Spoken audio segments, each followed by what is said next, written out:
لما الجمهور الاهلي، او لما خلينا نبتدي بدايه احسن، لما شيكابالا وهو نازل يشجع فريقه او بعد المباراه يحتفل مع اللعيبه، يستقبلوا جمهور الاهلي اللي هو حوالين منطقه الدرجه الاولى والمقصوره وكده بكلمه العبيط اهو، وهو يسمعها، لان دول اعداد رهيبه يعني مش اقل مثلا من 10,000 في حس واحد بيقولوا العبيط اهو.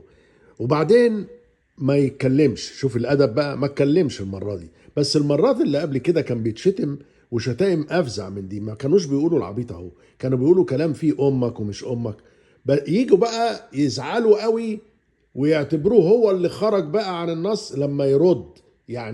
يعني انتوا عايزين الانسان في مصر سواء كان رياضي او مواطن عادي يسمع شتمته ويفضل ساكت عشان يبقى كويس. اهلا وسهلا.